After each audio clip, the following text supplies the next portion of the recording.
మాపై ఏపీఎం రామస్వామి లైంగికంగా వేధించినాడు. అయితే ఆయన మాట మేము వినలేదని రకరకాలుగా మమ్మల్ని టార్చర్ పెట్టడం స్టార్ట్ చేసిండు. మీరు బ్యాంక్ సార్ మేనేజర్ సార్ని కూడా అడగొచ్చు, ఇక్కడే బ్యాంకు. ఆయన ఈ పద్మ మహాలక్ష్మి సంఘం ఉంటుంది, వాళ్ళ దాంట్లో ఒకరికి పక్షవాతం వచ్చింది. పక్షవాతం వస్తే వాళ్ళ చక్కు ఆపిచ్చినాడు. అసలు నేను చెప్పే వరకు సార్ నస్రీన్ చక్కు ఏది వచ్చినా మీరు ఆపాలే, ఆమెకు అసలు ట్రాన్స్ఫర్ పెట్టొద్దు అని చెప్పి సార్కి చెప్పి ఆపిచ్చిండు. సార్ కూడా ఆయన చెప్పే వరకు నీ చక్కు నేను పెట్టానమ్మా, ఆల్రెడీ 3 వివోస్ కూడా ఉన్నారు ఇక్కడ, అయితే ఆయన చెప్తేనే నేను పెడతా అని నేను ఎంత ప్రాధేయపడినా కూడా నా చక్కు ట్రాన్స్ఫర్ పెట్టలేరు. అప్పటి నుండి రకరకాలుగా అందరిలో గ్రామ సంఘం మీటింగ్లోనే మొత్తం 24 గ్రామ సంఘాలు నాకు, వాళ్ళ మీటింగ్లోనే వాళ్ళ ముందరనే తిట్టేవాడు. మీరు ఇంకా వీళ్ళని అడగొచ్చు, వీళ్ళు మీ ముందర కూడా పలుకుతారు. అప్పటి నుండి మాకు రకరకాలుగా వేధిస్తున్నాడు. అందుకోసం మేము ఆయన వేదన భరించలేక ముందరికి వస్తే ఆయన మాకు ఇట్లా చెప్పినాడంటే అందరు తప్పుగా భావిస్తారేమో, మా పరువు పోతుందేమో అని చాలా భయపడి మేము బయటికి రాలేకపోయినాము. మొన్న అన్న వాళ్ళందరూ మేము సపోర్ట్ చేస్తామమ్మా, మీరేం భయపడొద్దు, ఇంత మా యూనియన్ వాళ్ళకు ఇచ్చేసినాము, ఇట్లా చేస్తున్నారన్న రామస్వామి ఇట్లా మా పట్ల ఇట్లా బిహేవ్ చేస్తున్నాడు, మాకు దురుసుగా ప్రవర్తిస్తున్నాడు, ఇట్లా వేధిస్తున్నాడు అంటే సరే అమ్మా మీరు రండి, ఇట్లా మేము డిఆర్డిఓ పీడీ మేడంకి కంప్లైంట్ చేద్దామంటే అక్కడికి వెళ్ళి కంప్లైంట్ ఇవ్వడం జరిగింది 7వ తారీఖుకి. వారం అయినా కూడా మేడం వాళ్ళ దగ్గర నుండి ఏం రెస్పాన్స్ రాలేదు. మళ్ళీ మొన్న 17వ తారీఖు రోజు 14వ తారీఖు రోజు సిఇఓ దగ్గరికి వెళ్ళినాం, అక్కడ ఒక లెటర్ ఇచ్చినాం, అక్కడ నుండి కూడా ఇప్పటి వరకు ఏం రియాక్షన్ రాలేదు. ఆ తర్వాత అన్న వాళ్ళ వీళ్ళు బయటికి వచ్చేసింది, మీడియా వాళ్ళకి చెప్పేసినాము. ఇక అన్న వాళ్ళు ఫోన్ చేసి మీరేం భయపడొద్దమ్మా, అన్నలాగా మేము మీ వెంట ఉండి మీకు సహకారం చేస్తాము, కాబట్టి మీరు ఏది ఉన్నా సరే ఆయన గురించి మీకు నిజంగా వేధించినాడా మీరు వచ్చి చెప్తే మేము మీకు తోడుగా నిలబడతామంటే అన్న వాళ్ళు మాకు ధైర్యం చెప్పినందుకు మేము ఈరోజు బయటికి రాగలిగినాం. అన్న మీరందరూ ఆయన మీద ఒకవేళ ఆయన నేను మంచివాడిని అని కూడా చెప్పుకుంటున్నాడు, నేను మంచివాడిని, మా వాళ్ళు మా వివోఎస్ కొంతమంది మాకు సహాయం కూడా చేస్తలేరన్న, నిజానికి ఏపీఎంని సహాయం చేస్తున్నారు. మేము వాళ్ళు ఎట్లయినా ఉండని మాకు చట్టపరంగా ఆయన ఫోన్ రికార్డ్స్ ఉంటాయి, అవి అన్నీ తీసి ఆయన మంచివాడు అని అంటే మీరు ఏ శిక్ష వేసినా నేను అనుభవించడానికి రెడీ ఉన్నానన్న. మీరు ఆయన గురించి పూర్తిగా విచారణ జరపండి. ఆయన ఫోన్ రికార్డ్స్ కానీ ఆయన ఫోన్ పే గూగుల్ పేస్ కానీ ఏదైనా వాళ్ళు కొంతమంది బయటికి వస్తలేరన్న. ఆల్రెడీ మా ముందల వాళ్ళు ఏడ్చిన రోజులు కూడా ఉన్నాయి, ఇట్లా అర్ధరాత్రికి ఏపీఎం మాకు ఇట్లా వీడియో కాల్ చేసినాడు అది అని. ఇప్పుడు మొన్నటి నుండి ఫోన్ చేసి అక్క మా పేర్లు బయటికి పెడితే మా పరువు పోతుంది అక్క, నువ్వు ఎట్లయినా బయటికి వెళ్ళినావు కూడా అంటున్నారు. వాళ్ళ పేర్లు కూడా చెప్పలేను, మీరు ఆయన రికార్డ్స్ అన్నీ తీస్తే మీకు అందరికీ తెలుస్తుంది ఇది ఇంత బయటికి వచ్చింది కదా, ఇప్పుడైనా మాకు అందరు సహాయం చేయగలరని నేను మాకు అందరికీ కోరుకుంటున్నాను. అక్కడ వెళ్ళిన అన్నారు కదా, ఆ నుండి అప్పుడే మా గ్రూప్ లో మెసేజ్ వచ్చింది, మాకు మండల్ గ్రూప్ లో కాపీ వచ్చింది. ఆయన ఇట్లా అట్లా ప్రవర్తించినందుకే ఆయనని ఇక్కడికి పంపిస్తున్నారు, ఆయన డిప్యుటేషన్ మీద ఇక్కడికి వస్తున్నారు, జాగ్రత్తగా ఉండండి, డబ్బులు ఏమైనా ఇస్తాడు తీసుకోడు అని మాకు ఇన్ఫర్మేషన్ వచ్చింది. అందుకోసం ఆయన నాకు డబ్బులు అడిగితే కూడా నేను ఇవ్వలేదు. ఆడ మాడుగుల మండల్ నుండే ఏమో అందులో కాపీ పెట్టి అంటే అక్కడ నుండి కాపీ పట్టిందంట. అప్పుడు ఏపీఎం మా దగ్గర నరసింహులు సార్ ఉండే కదా, ఆ నరసింహులు సార్ మా దగ్గర గ్రూప్ లో పెట్టినాడు అన్నట్టు. అప్పుడు ఆయన ఇక్కడ ఏపీఎం ఉండే అంటే ఈయన అక్కడ ఆయన ఇక్కడ వెళ్తున్నాడు కాబట్టి ఆ కాపీ మా దగ్గర గ్రూప్ లో పెడితే నేను అందులో చదివిన. ఈయన మా గురించి తప్పుగా మెసేజ్ చేసింది, అక్కడ వివోఏ ఉంటది, ఆయనతో ఇలా తప్పుగా మెసేజ్ చేస్తే ఆమె నాకు స్క్రీన్ షాట్లు తీసి పంపించేసింది. మీ గురించి 26వ తారీఖుకి పంపించింది. అప్పటి నుండి ఇక నేను మా యూనియన్ వాళ్ళకి చెప్తేనే ఉన్నా, మా డివిజన్ లో కంప్లైంట్ చేసిన, చూడండి అన్న ఆయన మా గురించి ఎంత గలీజ్గా, నా ఒక్కదాని గురించే లేదు సార్, అలా మా అందరు వివోఏల గురించి ఉంది అలా, అది మీరు చదువుకోండి, అందరు వివో వాళ్ళందరూ అడుగుదాం రండి, అసలు ఈ రోజైనా మేము ఇద్దరం బయటికి వెళ్ళినాం కదా, మీరు కూడా రండి అడుగుదాం అంటే కొంతమంది భయపడి వస్తలేరు, కొంతమంది ఆయనని డిస్మిస్ చేయాలి, ఒకవేళ ఆయన చట్టరీత్యా చర్య తీసుకోవాలి, ఆయన పైన ఎంక్వైరీ చేయండి. ఆయన మంచోడు అని వెళ్తే అప్పుడు మేము చెప్పింది తప్పు అని అనుకోండి, కానీ ఆయన మా వల్ల అట్లా ప్రవర్తించినాం కాబట్టి మేము బయటికి వెళ్ళినాం, లేకుంటే ఆడవాళ్ళు అయి ఉండి ముస్లిం అసలు నేను బయటికి రావద్దు, కానీ ఆయన వేధింపులు తట్టుకోలేకనే నేను బయటికి వచ్చాను. మీతో పాటు ఇంకా చాలా మంది ఉన్నారు కదా, వాళ్ళు ఎవరికైనా మెసేజ్ చేశారు? ఇక వాళ్ళ గురించి నేను చెప్పలేను, ఎందుకంటే వాళ్ళు వచ్చి అది వాళ్ళు చెప్పుకోవాలి. ఇప్పుడు మా ఇద్దరి గురించి అయింది కాబట్టి మేము బయటికి వచ్చినాం. వాళ్ళు గతంలో మా ముందర ఏడ్చినారు కూడా, కానీ ఇప్పుడు అయితే మెసేజ్ చేసిన నేర్చారా లేకపోతే తప్పుగా మాట్లాడుతున్నారు నేర్చారా? వాళ్ళ వీడియో కాల్స్ చేసిండు అని ఏడ్చినారు. అర్ధరాత్రికి మాకు వీడియో కాల్స్ వచ్చినాయి, మా పట్ల ఇట్లా మాట్లాడిండు అని ఏడ్చినారు. కానీ ఇప్పుడు వాళ్ళు బయటికి వస్తలేరు. ఆల్రెడీ నిన్న మొన్న ఫోన్ చేసి ఒకవేళ సూసైడే చేసుకుని చచ్చిపోతాం అంటున్నారు. అలాంటప్పుడు నేను చెప్పలేను నా పరిస్థితి. ఆయన మీద ఒకవేళ ఆయన నేను మంచివాడిని అని కూడా చెప్పుకుంటున్నాడు. నేను మంచివాడిని, మా వివోఎస్ కొంతమంది మాకు సహాయం కూడా చేస్తలేరన్న. నిజానికి ఏబిఎంని సహాయం చేస్తున్నారు. మేము వాళ్ళు ఎట్లయినా ఉండని మాకు చట్టపరంగా ఆయన ఫోన్ రికార్డ్స్ ఉంటాయి, అవి అన్నీ తీసి ఆయన మంచివాడు అని అంటే మీరు ఏ శిక్ష వేసినా నేను అనుభవించడానికి రెడీ ఉన్నానన్న. మీరు ఆయన గురించి పూర్తిగా విచారణ జరపండి. ఆయన ఫోన్ రికార్డ్స్ కానీ, ఆయన ఫోన్ పే, గూగుల్ పేస్ కానీ ఏదైనా వాళ్ళు కొంతమంది బయటికి వస్తలేరన్న. ఆల్రెడీ మా ముందర వాళ్ళు ఏడ్చిన రోజులు కూడా ఉన్నాయి. ఇట్లా అర్ధరాత్రికి ఏపీఎం మాకు ఇట్లా వీడియో కాల్ చేసినాడు అది అని. ఇప్పుడు మొన్నటి నుండి ఫోన్ చేసి అక్క మా పేర్లు బయటికి పెడితే మా పరువు పోతుందట, నువ్వు ఎట్లయినా బయటికి వెళ్ళినావు కూడా అంటున్నారు. వాళ్ళ పేర్లు కూడా చెప్పలేను. మీరు ఆయన రికార్డ్స్ అన్నీ తీస్తే మీకు అందరికీ తెలుస్తుంది. ఇది ఇంత బయటికి వచ్చింది కదా, ఇప్పుడైనా మాకు అందరు సహాయం చేయగలరని నేను నాకు అందరికీ కోరుకుంటున్నాను. అందరికీ నమస్కారం. నా పేరు మౌనిక. నేను బీజాపూర్ గ్రామానికి వివోఏగా పనిచేస్తున్నా. ఏపీఎం రామస్వామి సారు లైంగిక పరంగా వేధించడం కానీ, దురుసుగా ప్రవర్తించడం కానీ చేశాడు. సార్ చెప్పింది వినకపోతే, నేను చెప్పినట్టు వినకపోతే నేను జాబ్లోకి వెళ్ళి తీసేస్తా, నువ్వు జీవితాంతం నారేసుకుంటేనే బతుకుతావు అనే విధంగా మాట్లాడతాడన్న. దయచేసి మాకు అందరు సహాయం చేయాలని కోరుకుంటున్నాను. మా మా యూనియన్ దాంట్లోనే మాకు కరెక్ట్ కూడా లేదన్న. మా యూనియన్ అంటే మా మండల్ యూనియన్ వాళ్ళు కూడా మాకు సపోర్ట్ ఇవ్వడం లేదు. మేము బయటకు వచ్చి మాట్లాడుతున్నాం అంటే మా భర్తల సహకారంతోనే మేము బయటకు వచ్చినాం.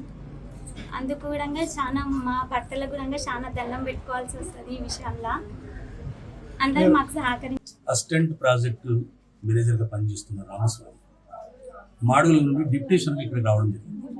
అంటే మహిళా ఏదైతే ప్రాజెక్ట్ గ్రూప్స్ ఉన్నాయో, గతంలో నందమూరి తారక రామారావు గారు ఈ యొక్క మహిళా గ్రూప్స్ను బలోపేతం చేసి మహిళలు పొదుపు సంఘాలు చేసుకుంటే ఆ గ్రామం బాగుపడుతుంది, ఆ ఇల్లు బాగుపడుతుంది, ఆ రాష్ట్రం బాగుపడుతుంది అనే ఉద్దేశంతో బలోపేతం చేసి మహిళలకి ఈ యొక్క మహిళా గ్రూపులు చేసుకోవాలి, మీరు ఆర్థికంగా ఉంటే రైతాంగానికి బాగుంటుంది, మీరు బాగుపడతారని చేసి ఒక ప్రాజెక్టు చేసి అధికారులను నియమిస్తే, మరి రామస్వామి అనే వ్యక్తి మేము గతంలో తెలుసుకున్నాం, అతనికి 3 భార్యలని.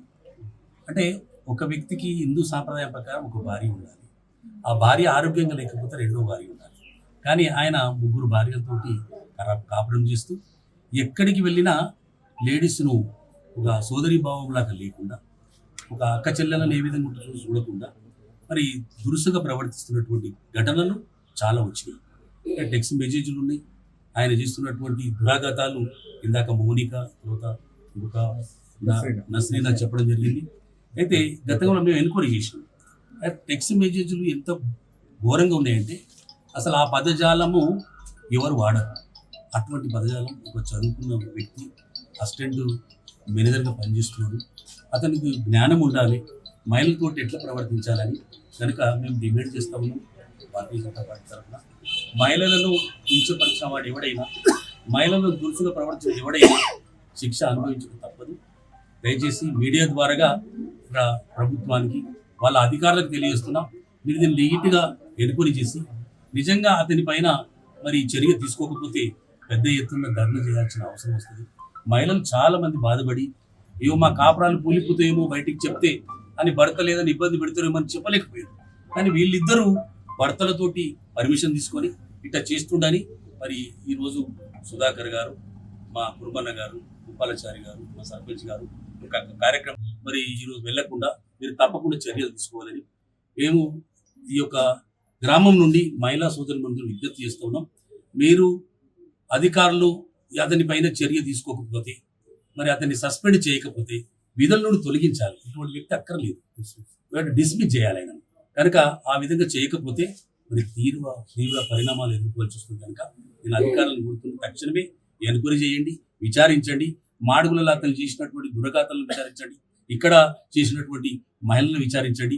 మహిళలు ఎప్పుడు తప్పుడు చెప్పారు, ఏదైతే ఉందో వాళ్ళకి జరిగిందే చెప్తారు తప్ప వాళ్ళకి ఏదో కల్పితం చేస్తే చెప్పమంటే చెప్పేటోళ్ళు గారు కనుక మరి ఈరోజు ఆయనను విధుల నుండి డిస్మిస్ చేసి సస్పెండ్ చేసి అతను ఈ యొక్క మహిళా సోదరులందరికీ కూడా క్షమాపణ చెప్పే విధంగా చేయకపోతే మహిళలే తిరగబడి అతన్ని శిక్షించే అవకాశం వస్తుంది కనుక ఆ దిశగా మరి పై అధికారులు స్పందించి వెంటనే అతన్ని డిస్మిస్ చేయవలసిందిగా నేను కోరుతాను. విజ్ఞప్తి చేస్తున్నా, మహిళా కమిషన్ పోకముందే మీరు అతన్ని డిస్మిస్ చేసి అతని విధుల నుండి తొలగించి మా మహిళా సోదరులకు న్యాయం చేయవలసిందిగా కోరుతాను.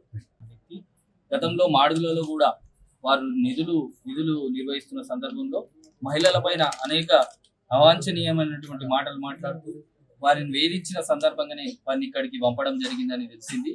అదే విషయంతో ఇక్కడికి వచ్చినాక కూడా ఇక్కడ ఉన్నటువంటి మహిళలందరూ చాలా మంది కూడా చెప్తున్నారు, ఇక్కడ ఉన్న వాళ్ళు వారందరూ కూడా గతంలో వేధిస్తే కూడా బయటికి చెప్పుకోలేకపోయారు. ధైర్యం చేసి ఈరోజు ఇద్దరు ముందుకు రావడం జరిగింది.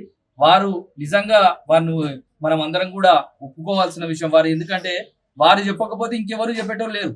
నిరంతరం ఇదే ఏవైతే ఆగత్యాలు చేసుకుంటూ పోతున్నాడో ఈయన జీవితం మొత్తం కూడా ఇలాగే చేస్తాడు. అతని భార్య వాళ్ళు వచ్చి కూడా గతంలో ఎల్కిచెర్లలో ఒక కార్యక్రమం జరుగుతుంటే అక్కడ వచ్చి చెప్పుతో కొట్టడం జరిగింది.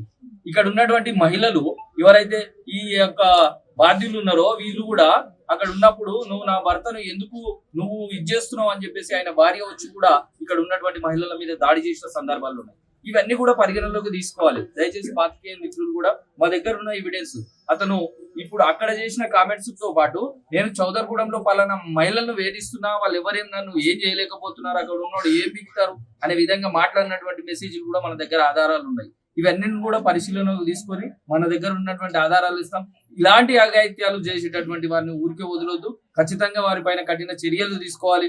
దానికి భారతీయ జనతా పార్టీ ఈ యొక్క మహిళల తరపున అండగా ఉంటుంది. ఖచ్చితంగా ఆ దోషి ఏదైతే ఆయన చేసినటువంటి తప్పులు ఏవైనా వాటికి శిక్ష పడి అతన్ని డిస్మిస్ చేసేంత వరకు కూడా భారతీయ జనతా పార్టీ ఈ మహిళలకు అండగా ఉంటుందని చెప్పేసి తెలియజేస్తుంది. అదే విధంగా ఇటువంటి కీచకుల్ని వెంటనే ఉద్యోగం నుంచి డిస్మిస్ చేయాలా. భవిష్యత్తులో కూడా ఎవరు కూడా ఇటువంటి ఆలోచన ఎవరి యొక్క ఆలోచనలో కూడా ఏ ఉద్యోగి కూడా రాకుండా చర్యలు తీసుకుంటేనే భవిష్యత్తులో మహిళలకు భద్రత ఉంటుంది. లేకపోతే ఇతన్ని ఉపేక్షిస్తే ప్రభుత్వము భవిష్యత్తులో ఇంకో ఇటువంటి వాళ్ళు నలుగురు తయారయ్యి ఒక్కరు కూడా ఒక ప్రభుత్వ ఉద్యోగి మహిళ ఒక ఉద్యోగం చేయలేని పరిస్థితి, ఇంట్లోకి వెళ్ళి బయటికి వెళ్ళని పరిస్థితి ఏర్పడే పరిస్థితి ఉంటుంది. కనుక ఒకటే మేము ప్రభుత్వానికి విన్నవిస్తున్నాము, మహిళలు సగర్వంగా వాళ్ళ యొక్క కాళ్ళ మీద బతకాలి అనేది నడవాలి. ఈ రోజు సమాజంలో సగభాగం ఉన్న మహిళలకు సరి అయిన స్థానం కల్పించాలంటే ఇటువంటి కీచకులను పూర్తి స్థాయిగా శిక్షిస్తేనే ఆడవాళ్లకు భవిష్యత్తు ఉంటుంది, లేకపోతే మనుగడ లేదని మేము చెప్తున్నాము. అదేవిధంగా అతనిపై పూర్తి స్థాయి విచారణ చేసి అతన్ని విధుల్లో నుంచి డిస్మిస్ చేసి అదేవిధంగా అతనిపై చట్టపరమైన చర్య తీసుకోవాలని మేము ఇప్పుడు చూసినా ఆడోళ్ళతో కొట్లాటలు పీకులాటలు 2 సార్లు ఇటువంటి కంప్లైంట్స్ వస్తే మా సర్పంచ్ గారి దగ్గరుండి అయ్యా నీకు ఇది పద్ధతి కాదు, నువ్వు ఇది మార్చుకోవాలని చెప్పి ఎన్నోసార్లు బుద్ధి కూడా చెప్పడం జరిగింది. ఇక్కడ సర్పంచ్ గారు ఉన్నారు, అయినప్పటికీ ఆయన ప్రవర్తన మార్చుకోకుండా ఈ విధంగా మరి ఆడోళ్ళ పట్ల దురుసుగా ప్రవర్తించడం మేము తీవ్రంగా ఖండిస్తా ఉన్నాం. థ్యాంక్ యూ, ధన్యవాదాలు. అనే అమ్మాయిని కూడా మరి ఎన్నో విధాలుగా టార్చర్ పెడుతూ వాళ్ళ చెక్కులు ఆపుతూ జీతాలు ఆపుతూ వాళ్ళు నేను చెప్పినట్టు నువ్వు వినకపోతే నిన్ను తొక్కి పడేస్తా, సో ఈ విధమైనటువంటి భయభ్రాంతులకు గురి చేస్తూ మానసిక ఒత్తిడులకు గురి చేస్తూ గత సంవత్సరం నుంచి కూడా ఈయన టార్చర్ పెడుతున్నాడు. కాబట్టి ఈయన ప్రవృత్తి ఎట్లా ఉందంటే ఇగో ఇది ఇంత పెద్ద కట్ట తయారైంది. గతంలో మాడుగుల మండలంలో కూడా జరిగినటువంటి పేపర్ కటింగ్స్ మా దగ్గర ఉన్నాయి. ఇక్కడ కొంతమందితోని చాటింగ్ చేసినటువంటి స్క్రీన్ షాట్స్ కూడా ఇక్కడ ఉన్నాయి. గౌరవనీయులైనటువంటి అప్పటి మంత్రి గారు అయినటువంటి సబితా ఇంద్రారెడ్డి గారికి కూడా మరి ఈ రాసలీల రామస్వామి గారి గురించి మరి సబితా ఇంద్రారెడ్డి గారి కూడా గతంలో ఫిర్యాదు చేయడం జరిగింది. వాళ్ళు ఏదో మాడతాళ్ళు ఏదో చిన్న తప్పులు ఉన్నాయని చెప్పి వాళ్ళు ఏదో లైట్ తీసుకొని ఏం చేశారు, అక్కడి నుంచి మాడుగుల నుంచి ఇక్కడికి డిప్యుటేషన్ మీద పంపించిన తర్వాత ఇక్కడ కూడా ఆయన సేమ్ అదే మాదిరిగా మరి కక్షపూరితమైనటువంటి ఎవరైతే ఆడవాళ్ళు లొంగరో వాళ్ళను కక్షపూరితమైనటువంటి చర్యలు చేస్తాడు, ఎవరైతే లొంగుతారో వాళ్ళను మంచోళ్ళు అని చెప్పి ఈ విధంగా చేసేటువంటి ఆయన అయితే ఈ విధంగా ఆయన చేయడము. తర్వాత టెక్స్ట్ మెసేజ్లు ఆయన ఒకరితో మాట్లాడుతూ చౌదర్గూడెంలో నన్ను ఎవరు ఏం పీకలేరు, మాడుగుల్లో నేను ఇంతమందిని అంటే సెక్సువల్ గా నేను పాల్గొంటే కూడా నన్ను ఎవడేం పీకలేదు, అది ఒక బజార్ లంజా, ఇట్లా ఇవన్నీ మీకు ఇస్తాను నేను. అయితే ఇక్కడ మాడుగుల్లో వరుస పెట్టి ఇది చేసిండంట, మీరు అర్థం చేసుకోవాలి. ఇదంతా ఉంది. సో ఈ విధంగా ఆయన భాష ఉన్నది కాబట్టి మరి ఆడవాళ్ళ పట్ల మరి ఒక మతానికి సంబంధించినటువంటి ఒక అమ్మాయిని నువ్వు తుర్కది అని చెప్పేసి ఇక్కడ సంబోధించడం, ఇగో తుర్కదాన్ని ఎట్లా అనడము, అది అందుకే బదలాం చేస్తుంది అని చెప్పి ఒక అమ్మాయి మీద నిందలు వేయటం, ఇది ఆయనదే. ఈ స్క్రీన్ షాట్స్ అన్ని మనకు ఒక అన్నోన్ పర్సన్ అంటే ఒక అమ్మాయి, ఈయన బాధితురాలే, ఆమె కూడా, ఆమె మరి వీళ్ళకు పంపించి